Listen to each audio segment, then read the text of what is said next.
Hey, VW lovers. Time once again for another episode of Day in the Life of Vintage Classic Specialist. So today I lowered the back of the bus not once, but twice. And so there's charts and you can just do the math. It's not hard math to figure out how much going a certain number of inner and outer splines on these is going to lower it. That part's pretty easy, but what's a little harder to predict is how much that's actually going to change the camber. So on swing axle cars, for those of you that aren't VW guys, the axle has a single U-joint, for lack of a better word, at the middle only, where it comes out of the transmission, and then at the end here, the wheel end, there's no U-joint. So as the axle moves, the wheel gains and loses camber as it goes like that, right? So that is a little harder to predict than how much you're actually raising or lowering the car. So anyway, the first time I lowered it this morning, I went, actually, let me back up a little. I took the car and drove it around a little around the parking lot to get it to settle as much as it was going to. The car had probably almost an inch of rake. And so I decided to lower the back by, let's see, I did 4 inner and 4 outer splines, which is about 0.8 of an inch, maybe a hair more as far as the actual drop in ride height.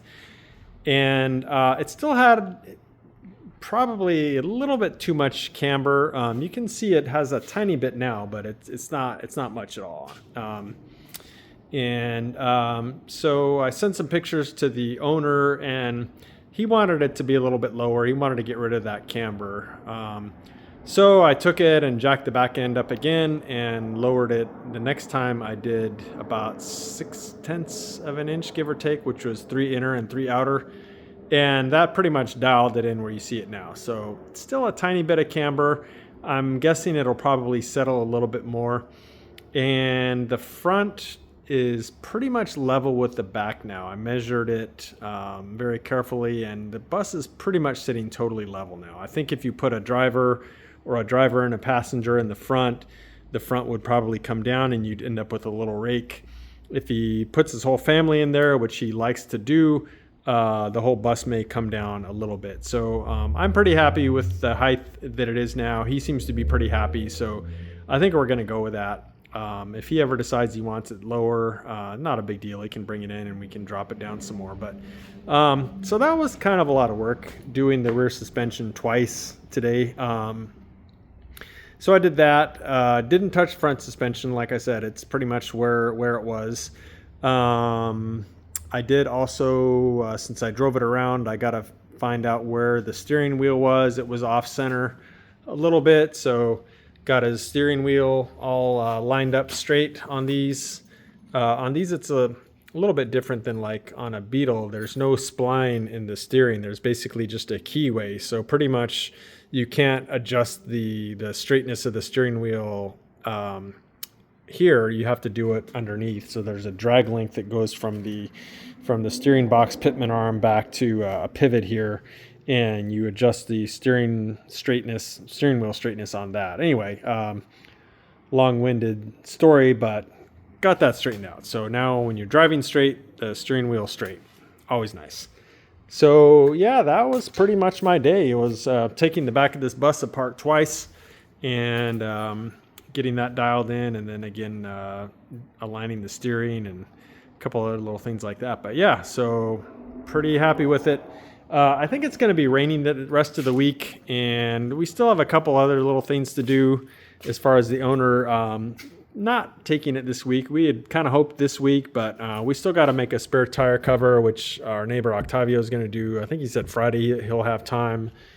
We still have to paint the front tray here that goes up underneath the front and install it. Those may actually be the last 2 things. So yeah, really, really close. And owner's getting very excited. But yeah, it's going to be raining the rest of this week. So probably better to just finish up those things and then let him come get it, say Monday or so when it's cleared up.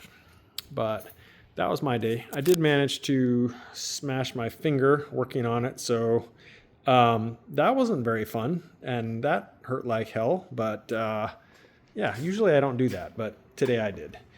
So Mr. Rafa worked on both buggies today, actually. So on the red one, I started the morning out with the wiring. I don't think he had tested any of the electrical on it yet. So today he went ahead and hooked up the battery, tested it out. All the indicator lights work, the headlights work, the starter motor, he connected that. It does its thing.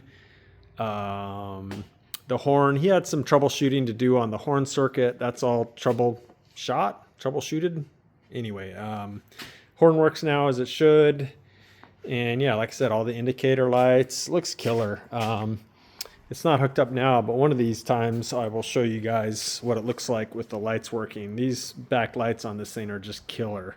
So the way we have it wired, these are running and brake, and then these are turn signal, and they look amazing. So just a little teaser there. I'll show you guys on a future video what those look like doing their thing.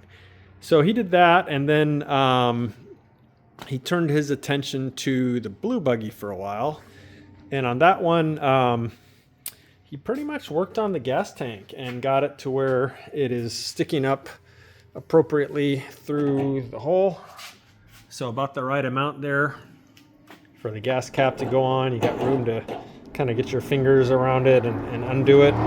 So really nice there. So what we actually ended up doing was we ended up raising the tank on the back. So he made some little spacers basically out of wood and painted them black.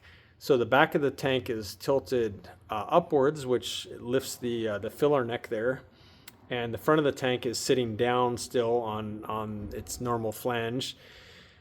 We couldn't really lift the whole tank because the front of the tank, the sort of hump towards the front of this tank, if you're familiar with how these tanks are shaped, is pretty much touching the underside of the hood. So it had to be lifted only in the back, which is not a big deal. So it's all pretty much bolted in now, and we're very happy with how it's sitting there. Unfortunately, it is a little bit off center now.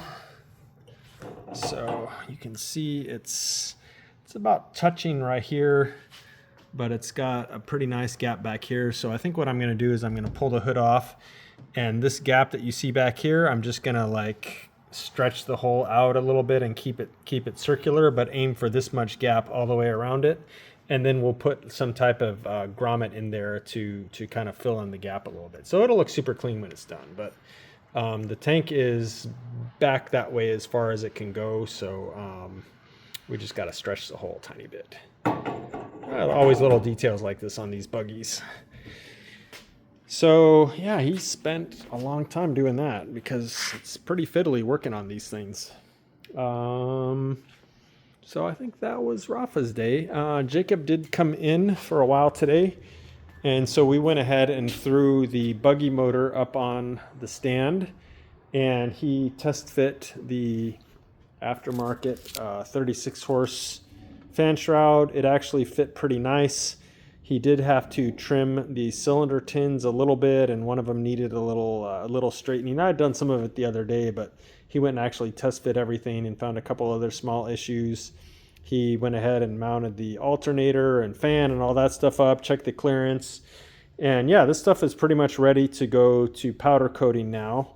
The only other thing is we dug out the intake manifold for this car, and it's got a giant hole in one of the heat risers. So I've got to dig through my stash, and I'm hoping that I have a nice clean 40 horse manifold that is not having any holes in it, and that the heat riser tube is not plugged, and that it's not otherwise ugly or mutilated. So I think I do have a stash of 40 horse manifolds. So fingers crossed that I'll have a good candidate here for this motor. And then, yeah, once I find an intake manifold for it, then all this stuff, the intake manifold, all this tin and stuff here will go off to powder coating, and then this motor can go together for real. So pretty exciting, coming right along. Really on this buggy, pretty much the last major things are the interior, which I'm hoping our upholstery guy can start this week, and then putting in the motor. And, you know, obviously the bumper cage and stuff like that will go on after the motor. But yeah, this thing is getting super close, so pretty exciting. Anyway, that is actually it for today, guys. Thank you for watching, and we'll see you again tomorrow. Bye.